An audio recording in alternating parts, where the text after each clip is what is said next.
Hello दोस्तों, मैं पूनम शाह उम्मीद लॉ क्लासेस में आप सभी का दिल से स्वागत करती हूँ। मुझे उम्मीद है कि सीआरपीसी के जो फंडामेंटल्स है वो बहुत अच्छे से आपको समझ में आ रहे होंगे। और आज का जो सेशन होने वाला है वो बहुत ही इम्पोर्टेंट होने वाला है, जो कि है आप देख रहे हैं स्टेजेस ऑफ क्रिमिनल प्रोसीडिंग, कि किसी भी क्रिमिनल प्रोसीडिंग की स्टेजेस क्या होती है। और कोई क्रिमिनल प्रोसीडिंग स्टार्ट कब होती है? जब कोई ऑफेंस कमिट हो जाता है, तब ये स्टेजेस आपकी स्टार्ट होती है। जो क्रिमिनल प्रोसीजर है उसके जो स्टेजेस हैं वो उस पर आज हम डिस्कस करेंगे। तो जितने भी जुडिशरी एस्पिरेंट्स हैं, क्लैट एस्पिरेंट्स हैं, एलएलबी स्टूडेंट्स हैं या अदर जो भी एस्पिरेंट्स हैं जो आप तैयारी कर रहे हैं, तो उनके लिए बहुत ही इम्पोर्टेंट सेशन ये होने वाला है। तो जल्दी जल्दी सभी लोग आप लोग आ जाइए, क्लास को लाइक कर दीजिए। चैनल को सब्सक्राइब नहीं किया है तो सब्सक्राइब आप लोग ज़रूर कर दीजिए। तो सभी का फिर से उम्मीद लॉ क्लासेस में आप लोगों का स्वागत है। टेलीग्राम चैनल को अगर आपने ज्वाइन नहीं किया है तो ज्वाइन आप कर लीजिए। जो भी मैं आपको पढ़ा रही हूँ वो टेलीग्राम चैनल पे आपको अवेलेबल भी हो जाएगा, ताकि आपकी तैयारी और भी ज़्यादा अच्छे से मजबूती से हो सके। इसके अलावा आपको कोई क्वेश्चन से रिलेटेड कोई डाउट है, आपको नहीं समझ में आ रहा, तो आप स्क्रीनशॉट लेकर के इस नंबर पे आप हमें भेज सकते हैं और बात भी कर सकते हैं। तो पूरे डाउट का सॉल्यूशन आपको इस क्लास में हो जाएगा। तो चलिए स्टार्ट करते हैं आज का session, stages of criminal proceedings. कोई भी दांडिक कार्यवाही के चरण क्या होते हैं? तो 3 चरण मैंने आप लोगों को बताए थे। कौन कौन से होते हैं 3 चरण? वो पहला है इन्वेस्टिगेशन, दूसरा इंक्वायरी और तीसरा है ट्रायल, अन्वेषण, जांच और विचारण। तो 3 स्टेजेस होते हैं, 3 सोपान होते हैं किसी भी दांडिक कार्यवाही को करने के लिए।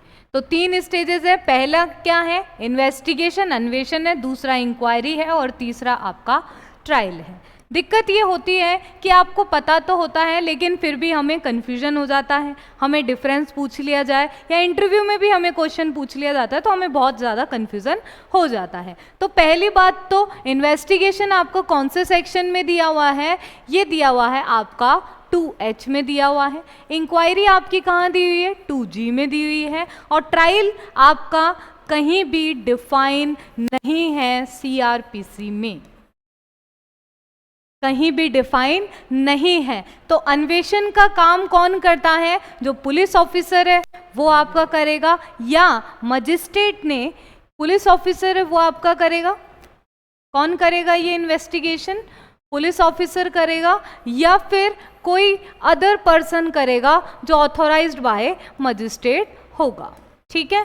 और जांच कौन करता है? मजिस्ट्रेट या कोर्ट करता है। अब कोर्ट का मतलब यहाँ पर क्या है? कोर्ट का मतलब है यहाँ पर सेशन कोर्ट, न्यायालय, मजिस्ट्रेट का न्यायालय और सेशन का। ट्रायल भी आपका कौन करता है? मजिस्ट्रेट करता है और कोर्ट करता है। जैसे कि आप लोगों को पता है 4 ट्रायल्स है। आज पूरा मतलब इसका जो तीनों सोपान है, तीनों स्टेजेस है, उसका पोस्टमार्टम आपको करके देंगे, ताकि आप लोग जब भी ये टॉपिक पढ़ें तो पूरा आपके दिमाग में छपने वाले सारी चीज़ें आप लोगों के सामने हैं। तो पहले सोपान की हम बात करते हैं, इन्वेस्टिगेशन। इसका पर्पस क्या होता है? कलेक्शन ऑफ एविडेंस होता है। क्या होता है? कलेक्शन ऑफ एविडेंस होता है। तो पहला देखो उससे पहले हम पूरा स्ट्रक्चर समझ लेते हैं कि कैसे कैसे चलता है हमारी क्रिमिनल प्रोसीडिंग्स, कैसे चलती है, तीनों स्टेजेस पे कैसे आती है। तो पहले तो चाहिए हमें एक कोई अपराध हुआ। क्या हुआ? अपराध हुआ। और ये ऑफेंस आपका कहाँ डिफाइन है? सीआरपीसी में 2N में डिफाइन है। 2N में ये डिफाइन है। इसको read with section 40 of IPC के साथ में आपको इसको पढ़ना है। अब ऑफेंस कैसे होंगे? 2 पार्ट्स में डिवाइडेड है, कॉग्निजेबल और नॉन कॉग्निजेबल। कॉग्निजेबल कौन से होते हैं? संज्ञेय अपराध, जो कि आपको कहाँ दिया हुआ है? कहाँ दिया हुआ है? 2C में आपको दिया हुआ है। और नॉन कॉग्निजेबल आपको कहाँ दिया हुआ है? 2L में आपको डिफाइन किया हुआ है। तो कॉग्निजेबल कौन से होते हैं? जिसमें आप FIR दर्ज कराते हो अंडर सेक्शन 154 में। क्या करवाते हो? अंडर सेक्शन 154 में। सबसे पहली बात तो बात कर लेते हैं कि कॉग्निजेबल ऑफेंस कौन से होते हैं। तो कॉग्निजेबल ऑफेंस कौन से होते हैं जिसमें जो पुलिस है अरेस्ट कर सकती है without warrant. Without warrant police आपको क्या कर सकती है, अरेस्ट करती है सूचना मिलते ही, वो होते हैं आपके cognizable offence. Non cognizable offence क्या होता है कि पुलिस आपको गिरफ्तार नहीं कर सकती। पुलिस के पास में अथॉरिटी नहीं है आपको गिरफ्तार करने का जब तक कि उसके पास में वारंट नहीं होगा। तो जो पुलिस है, नो अरेस्ट विदाउट वारंट, जब तक कि पुलिस के पास वारंट नहीं होगा तब तक वो आपको अरेस्ट नहीं कर सकती। तो वो सारे कौन से अपराध होते हैं, नॉन कॉग्निजेबल अपराध होते हैं। अब ये पता कैसे चलेगा कि मैम ये तो कॉग्निजेबल है और ये नॉन कॉग्निजेबल है? तो संज्ञेय तो अपराध वो होगा जो आप सीआरपीसी का फर्स्ट शेड्यूल आप देखेंगे तो वहां पर आपको कॉलम नंबर 4 ये बताता है कि ये अपराध कॉग्निजेबल है या नॉन कॉग्निजेबल है। तो कॉग्निजेबल ऑफेंस में क्या की जाती है, इंफॉर्मेशन दी जाती है, अंडर सेक्शन 154 में एफआईआर दर्ज की जाती है officer in charge of police station और वो उसको रिटर्न में लिख देता है। कॉग्निजेबल केस में एफआईआर आपकी होती है और नॉन कॉग्निजेबल केस में कंप्लेन भी होती है, कंप्लेन होती है, ठीक है, अंडर सेक्शन 155 में, अंडर सेक्शन 155 में होती है, ठीक है। अब देखिए, अब जैसे ही एफआईआर या कंप्लेन दर्ज की जाती है वैसे ही क्या होता है, उस पर्सन को अरेस्ट किया जाता है। तो कॉग्निजेबल में तो विदाउट वारंट ही वो अरेस्ट हो जाएगा और नॉन कॉग्निजेबल में वारंट चाहिए अरेस्ट करने के लिए, ठीक है। इन दोनों तरफ से आएगा। अगर उसने कॉग्निजेबल ऑफेंस किया है तो विदाउट वारंट पुलिस अरेस्ट कर लेगी, अगर नॉन कॉग्निजेबल ऑफेंस किया है तो उसके पास वारंट होना चाहिए अरेस्ट करने का। जैसे ही व्यक्ति यहाँ पर अरेस्ट हुआ, अरेस्ट कहाँ पे दिया हुआ है, चैप्टर नंबर 5 में हमें दिया हुआ है, जो कि कहाँ से कहाँ तक चलता है आपका 41 से 60A तक, 41 से 60A तक आपका चलता है ये चैप्टर पूरा अरेस्ट ऑफ पर्सन्स का, ठीक है। तो समझ में आया, कोई भी ऑफेंस हुआ, कॉग्निजेबल हुआ तो एफआईआर, नॉन कॉग्निजेबल हुआ तो कंप्लेन होगी, उसके बाद में वो पर्सन अरेस्ट होगा। अरेस्ट चैप्टर आपका चैप्टर नंबर 5 में दिया हुआ है 41 से लेकर के 60A तक। अब उसके बाद में स्टार्ट होती है इन्वेस्टिगेशन। क्या स्टार्ट होती है, इन्वेस्टिगेशन स्टार्ट होती है। अब ये इन्वेस्टिगेशन मैंने आपको जैसा कि बताया कहाँ दिया हुआ है, इन्वेस्टिगेशन 2H में दिया हुआ है और करता कौन है इसको, पुलिस ऑफिसर करता है। कौन करता है, पुलिस ऑफिसर करता है या कोई अदर पर्सन जो ऑथोराइज्ड होता है। इन्वेस्टिगेशन वो पर्सन करता है। अब जैसे ही उस अपराध का इन्वेस्टिगेशन होता है, ठीक है, और उसके बाद में जैसे वो पर्सन अरेस्ट हो जाता है फिर इन्वेस्टिगेशन होगा। अब अरेस्ट होने के बाद में आपको पता है कि प्रोविजन आपका दिया हुआ है अरेस्ट में, अरेस्ट करने के बाद में अंडर सेक्शन 157 में जहां पे प्रोसीजर फॉर इन्वेस्टिगेशन आपको दिया हुआ है, ठीक है। अब इन्वेस्टिगेशन जैसे ही हो जाता है 167 में दिया हुआ है। अब उसके बाद में इन्वेस्टिगेशन जैसे ही आपका हो जाता है तो रिपोर्ट तैयार होती है। रिपोर्ट तैयार होगी तो अगर वो रिपोर्ट होती है नेगेटिव, अगर वो रिपोर्ट क्या हुई, नेगेटिव आपकी रिपोर्ट हुई, तो वो रिपोर्ट क्या कहलाती है, आपकी क्लोजर रिपोर्ट कहलाती है, यानी मामला आपका खत्म हो गया। अंडर सेक्शन 169 में आपको दिया हुआ है।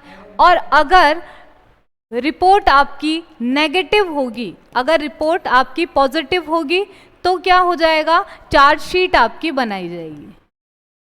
चार्जशीट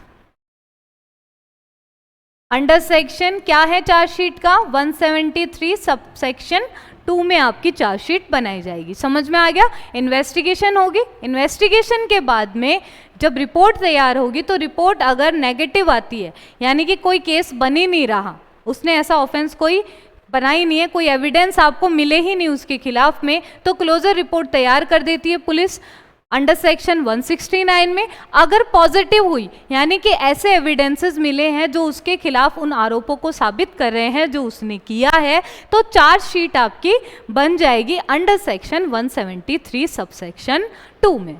उसके बाद में मजिस्ट्रेट करता है इंक्वायरी। तो फर्स्ट स्टेप तो क्या लिया? फर्स्ट स्टेप आपका इन्वेस्टिगेशन होता है कोई भी ऑफेंस हो जाने के बाद में। दूसरा स्टेप है आपका इंक्वायरी। अब ये इंक्वायरी की जरूरत क्यों पड़ी? ये इंक्वायरी कौन करता है? बाय मजिस्ट्रेट होती है या फिर कोर्ट करता है। अब ये क्यों करता है इंक्वायरी? इसका पर्पस क्या होता है? इंक्वायरी आपकी कहाँ दी हुई है? इंक्वायरी आपकी दी हुई है 2G में आपको दिया हुआ है। तो सबसे इंपॉर्टेंट बात यह है कि इंक्वायरी क्यों की जाती है, तो ध्यान से आप लोग सुनिए कि इंक्वायरी जो मजिस्ट्रेट है अपने आप को सेटिस्फाई करने के लिए करता है कि क्या प्राइमा फेसी ये मामला बन रहा है या नहीं बन रहा है। ठीक है, तो और इन्वेस्टिगेशन भी सही से हुई है या नहीं हुई, तो इंक्वायरी जो है मजिस्ट्रेट और कोर्ट के द्वारा लिया जाता है। उसके बाद वो क्या करता है? कॉग्निजेंस लेता है। और ये कॉग्निजेंस के कहाँ दिए हुए हैं सेक्शन आपके? कॉग्निजेंस कहाँ से लेते हैं? 190 से 199 तक आपको कॉग्निजेंस दिया हुआ है। कॉग्निजेंस जैसे ही वो लेता है तो उसके बाद में क्या होता है? कॉग्निजेंस जैसे ही ले लिया तो वो प्रोसेस इशू करता है। समन मामलों में समन और वारंट मामलों में वारंट वो इशू कर देता है अगर प्राइमा फेसी कोई भी फेस करता है। अंडर सेक्शन कहाँ दिया हुआ है इसकी प्रोसेस? आपको इसका पूरा प्रोसीजर आपको दिया हुआ है 204 से लेकर के 210 तक आपको दिया हुआ है। उसके बाद में जैसे ही वो प्रोसेस इशू करता है फिर हमारी थर्ड स्टेज तैयार हो जाती है। ये सेकंड स्टेज हो गई आपकी।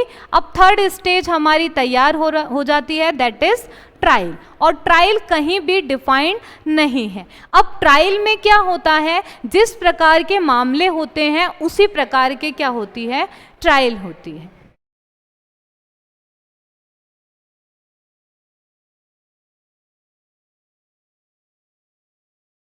ठीक है, जैसे ही इंक्वायरी की तो कॉग्निजेंस लिया, उसके बाद में आपकी ट्रायल स्टार्ट हो गई। तो ट्रायल भी अब अलग अलग है आपका।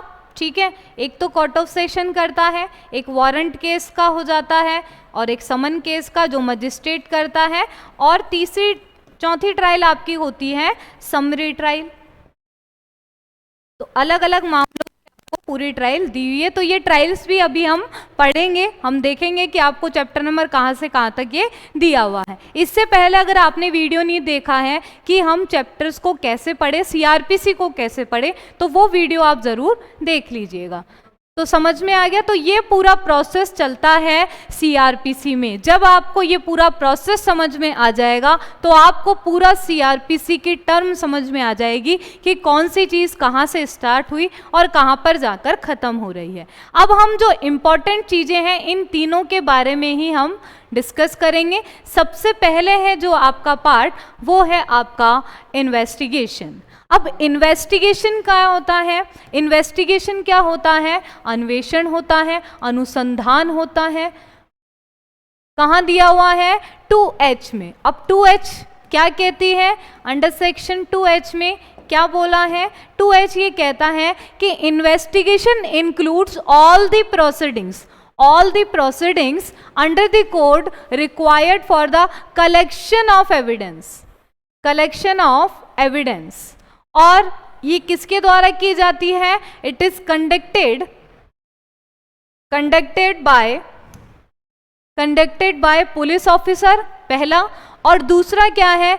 कोई भी any other person other than, आ गया ध्यान रखना, अदर देन मजिस्ट्रेट, यानी कि मजिस्ट्रेट नहीं करेगा, जो मजिस्ट्रेट है ये कार्यवाही नहीं करेगा। Who has been authorised by magistrate, यानी कि ये जो लाइन है by any person who has been authorised by the magistrate. तो दूसरा पॉइंट आपका ये हो गया, यहां से लेकर के यहां तक।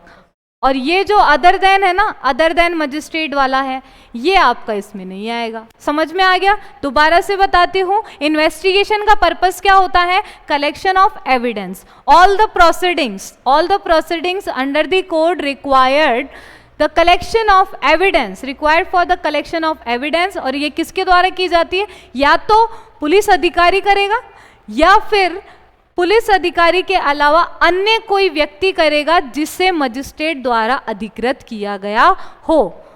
Other person, any other person who has been authorised by the magistrate. यहाँ पे अदर देन मजिस्ट्रेट है, मजिस्ट्रेट ये कार्यवाही नहीं करता, मजिस्ट्रेट कोई भी नहीं बताता कि इन्वेस्टिगेशन मैं करूंगा, नहीं करता, उसको अथॉरिटी नहीं है। अब इन्वेस्टिगेशन स्टार्ट कैसे होती है? तो इन्वेस्टिगेशन जो स्टार्ट होती है वो कब होती है? जब एफआईआर आपकी लॉन्च हो जाती है।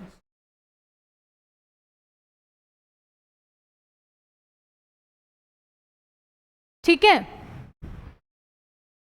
तो अब यहां पर देखिए कि दो वेज है, यानी कि दो तरीके हैं इन्वेस्टिगेशन चालू करने का। पहला तरीका है कि जैसे ही आपकी एफआईआर लॉन्च हो गई तो ऑफिसर इंचार्ज जो है उसको अथॉरिटी मिल जाती है क्या करने की? इन्वेस्टिगेट करने की, ऑफेंस करने की। ठीक है, व्हेन द कंप्लेन। और दूसरा तरीका क्या है? कंप्लेन। तो एक तरीका है, देखो एक तरीका क्या है? एफआईआर से मामला आ सकता है, दूसरा तरीका है कंप्लेन से मामला आ सकता है। अच्छा, एक चीज और आप लिख लो इसमें कि ये जो अंडर सेक्शन 154 में जो है आपकी एफआईआर और कंप्लेन दोनों हो सकती है, जबकि नॉन कॉग्निजेबल में क्या होता है? केवल कंप्लेन आपकी होती है। कि मान लीजिए कोई पुलिस ऑफिसर आपकी एफआईआर दर्ज नहीं करा रहा, आप थाने में नहीं जाना चाहते, तो आप डायरेक्टली मजिस्ट्रेट को भी क्या कर सकते हैं? कंप्लेन कर सकते हैं। ठीक है, उसका प्रोसेस भी मैं आपको बताऊंगी।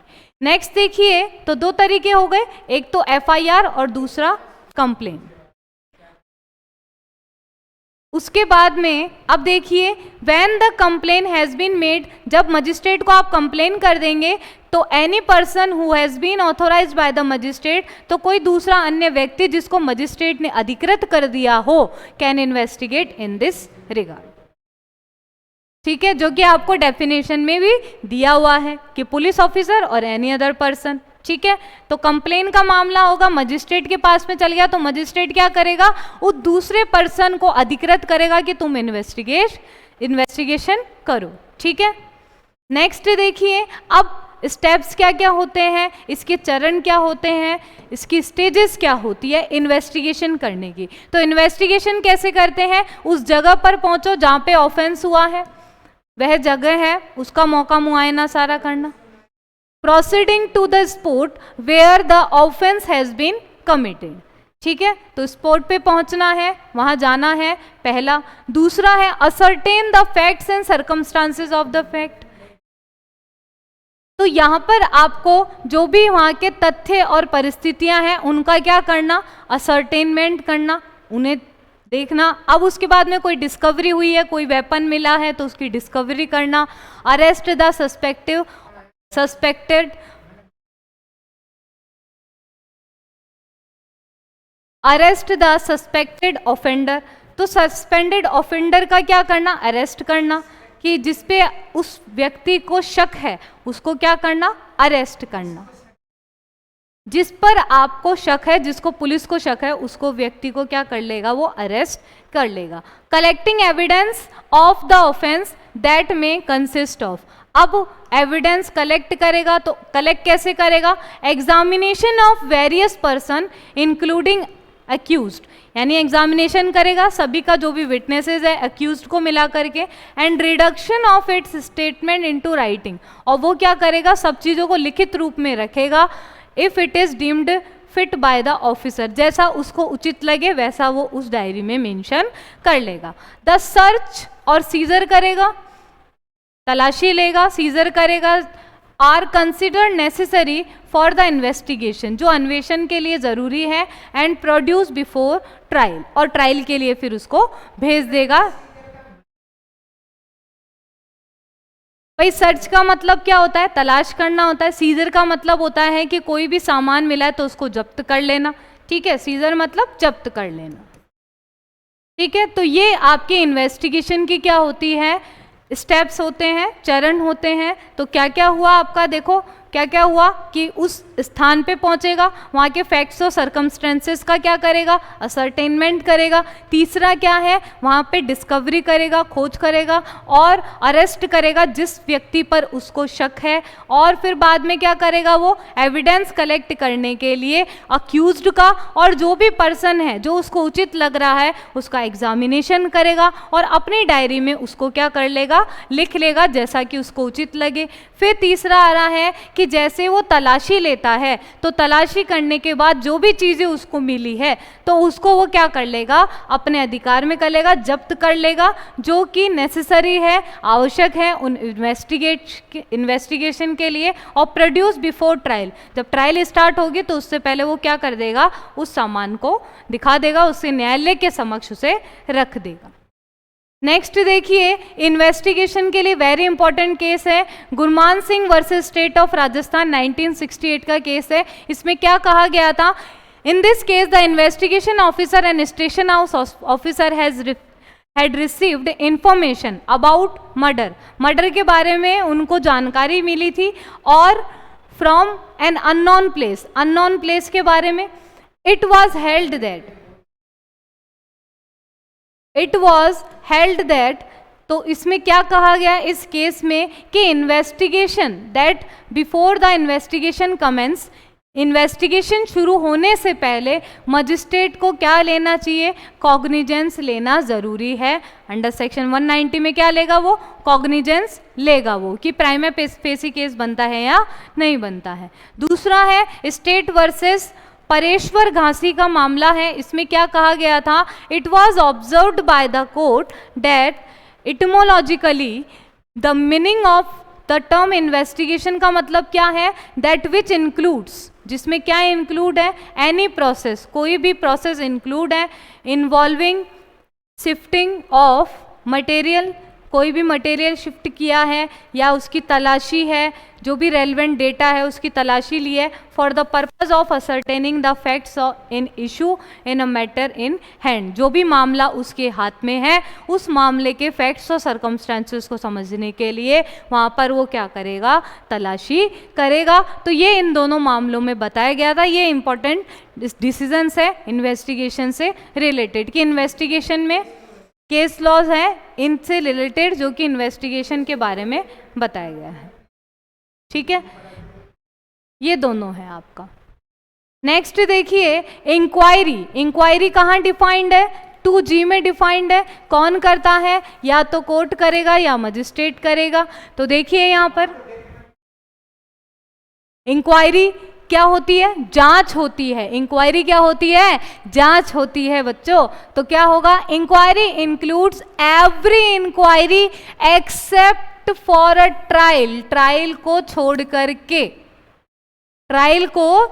करके conducted under this code that is done either by the magistrate और बाय द कोर्ट। तो इंक्वायरी क्या है, एक जुडिशियल प्रोसीडिंग है।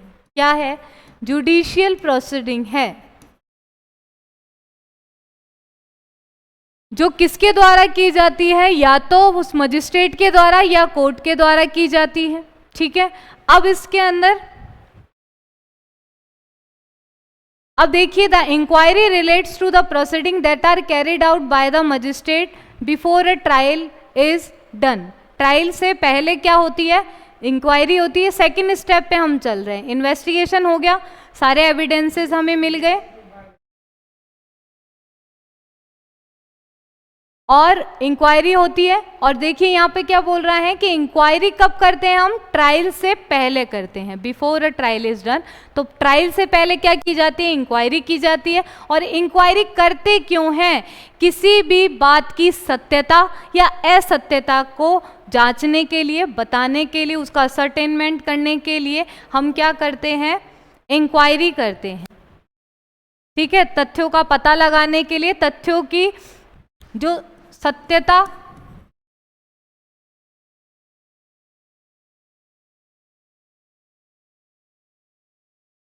और असत्यता को ना। और इंक्वायरी कब स्टार्ट होती है, inquiry starts when investigation ends। जब इन्वेस्टिगेशन खत्म हो जाता है तब क्या स्टार्ट होती है? आपकी इंक्वायरी स्टार्ट होती है। तो it is the second step of criminal proceeding. तो देखिए अब इसमें क्या बोल रखा है कि इंक्वायरी जुडिशियल प्रोसीडिंग्स तो है, लेकिन जो इंक्वायरी है वो ऑफेंस से ही संबंधित नहीं है, और भी कुछ ऐसी बातें होती है जिसमें इंक्वायरी की जाती है। इन्वेस्टिगेशन तो किससे संबंधित है? केवल और केवल ऑफेंस से संबंधित है। लेकिन हम इंक्वायरी की बात करते हैं तो ऑफेंसेस के साथ साथ अदर प्रोसीडिंग्स पे भी संबंधित है, जैसे सिक्योरिटी प्रोसीडिंग्स हो गई, कोई पब्लिक न्यूसेंस हो गया, उस पर रोक लगानी है, तो इन मामलों में भी क्या की जाती है? इंक्वायरी की जाती है। सिक्योरिटी प्रोसीडिंग अंडर 107 में आपको दिया हुआ है। Dispute of possession under section 133 है, 145, 147 है। और कमिटल जो करते हैं ना सेशन कोर्ट अंडर सेक्शन 209 में, सुपुर्द करने मामले को, तो वो भी आपकी उसकी भी क्या होती है? इंक्वायरी होती है। तो आपका ये इंक्वायरी जो है समझ में आ गया होगा। अब जो है थर्ड स्टेप आता है ट्रायल।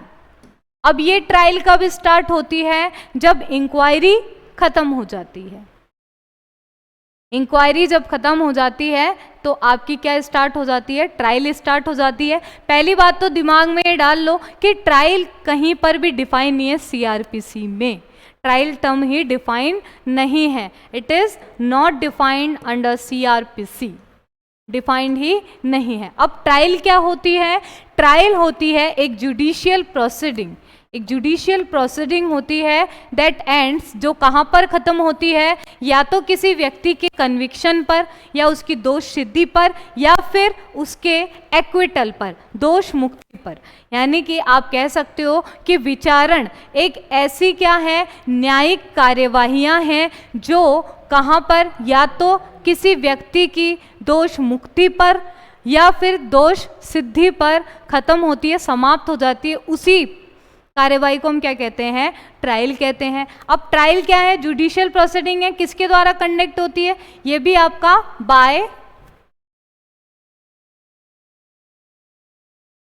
ये भी आपका होगा बाय कोर्ट और मजिस्ट्रेट।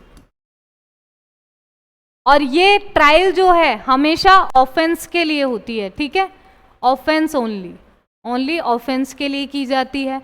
और ट्रायल क्या है? जुडिशियल प्रोसीडिंग्स होती है, किसके लिए की जाती है? किसी भी अक्यूज्ड पर्सन की, जिस पे आरोप लगाया गया है, तो उसके दोषिता और निर्दोषिता का जो डिटर्मिनेशन होता है, उसका जो निर्धारण होता है, वो आपके विचारण में किया जाता है। और ट्रायल हमेशा किसके रेस्पेक्ट में होती है? In respect of offence only, केवल और केवल अपराध के मामलों में होती है। तो ये तीसरा चरण था कि इंक्वायरी फॉलोज ट्रायल। इंक्वायरी के बाद में क्या होती है? ट्रायल आपकी स्टार्ट हो जाती है। तो ट्रायल में क्या होता है? उसकी दोषिता और निर्दोषिता का क्या होता है? निर्णय होता है, निर्धारण होता है, डिटर्मिनेशन होता है। अब ट्रायल्स कौन कौन सी होती है आपकी? जो ट्रायल्स है आपकी, वो आपकी आती है 4 होती है। पहली देखिए, पहली कौन सी है? Trial before court of session. Chapter number कौन सा है ये आपका? चैप्टर नंबर 18 है। कहां से कहां तक चलता है? 225 से 237 तक चलता है, ठीक है? उसके बाद में trial before court of session 225 से 237 तक चलती है ट्रायल, ठीक है? अब trial of warrant cases by magistrate है, ये आपकी 2 तरीके की होती है। एक तो ऑन, देखो चैप्टर नंबर लिख लीजिए, पहले चैप्टर नंबर 19 है, ऑन पुलिस रिपोर्ट, और otherwise than on police report. तो देखिए जो ऑन पुलिस रिपोर्ट है ये कहां से कहां तक चलेगी?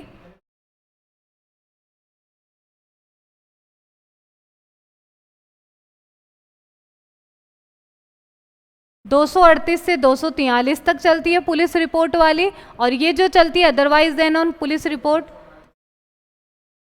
244 से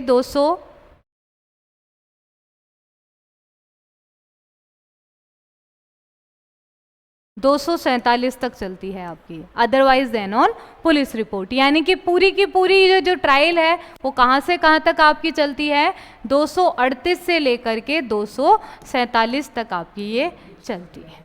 ठीक है, अब नेक्स्ट देखिए आप, trial of summons case by magistrate, ये कहाँ से कहाँ तक चलती है, चैप्टर नंबर आपका है 20, और कहाँ से कहाँ तक चलता है ये, 248 से लेकर के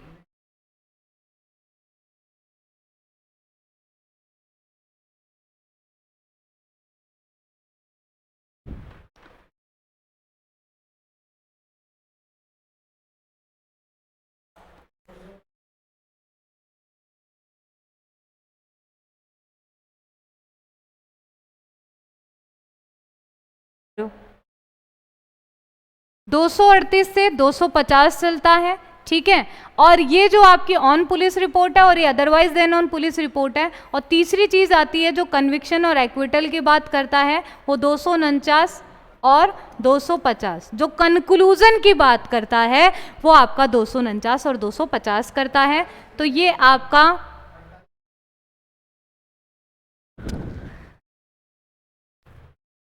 इसको पूरा ही लिख लीजिए आप, 248 से 250। ठीक है, यहाँ पे कंक्लूजन ऑफ ट्रायल होता है, कंक्लूजन ऑफ ट्रायल आपका दिया हुआ है। तो 3 पार्ट्स में डिवाइडेड है आपकी वारंट केसेस की trial, trial of summons cases by magistrate है, चैप्टर नंबर 20 आपको दिया हुआ है। ये कहाँ से कहाँ तक चलती है, 251 से 259 तक ये चलती है। और last one is summary trial, ये कहाँ से कहाँ चलती है, चैप्टर नंबर 260 से 265, 260 से 265 तक ये समरी ट्रायल्स आपकी चलती है। तो देखो आपको इससे ही ट्रायल का पूरा स्ट्रक्चर समझ में आ गया कि कोर्ट ऑफ सेशन के सामने जो ट्रायल होगी वो कहाँ से कहाँ तक प्रोविजन डील करता है, आपका 225 से 237 तक, जो कि चैप्टर नंबर 18 में है। फिर दूसरी है वारंट केसेस की। अब वारंट केसेस की कहाँ से कहाँ तक चलती है, 238 से 250 चलती है, जो 3 पार्ट्स में डिवाइडेड है। 238 से 243 तो आपकी क्या हो जाएगी, जो पुलिस रिपोर्ट पर है संस्थित मामला, और 244 से 247 करता है otherwise than on police report, और 248 से 250 किसकी बात करता है, कंक्लूजन ऑफ ट्रायल की बात करता है। ठीक है, उसके बाद में चैप्टर नंबर 20 की बात करें तो 251 से 259 तक आपको दिए हुए हैं इसके प्रोविजन, और 21 की बात करें तो 260 से लेकर के 265 तक आपको ये दिया हुआ है। तो देखो ट्रायल मैं आपको धीरे धीरे बूंद बूंद करके आपको याद करवा रही हूँ, रिवाइज करवा रही हूँ, ताकि आपका हर एक पॉइंट जो है वो क्लियर हो जाए। सबका हम पोस्टमार्टम धीरे धीरे करेंगे, धीरे धीरे करने से क्या होगा, या कम पढ़ो लेकिन अच्छा पढ़ो और याद भी रहे आपको, जगह जगह के भी कोई नींदों में पूछे तो भी बता दो आप लोग, इस तरह से आपको पढ़ना है। तो थैंक यू फॉर वॉचिंग, मिलते हैं अब अगले टॉपिक के साथ में, अगले टॉपिक के साथ में मिलेंगे अब। Thank you so much, good morning all of you.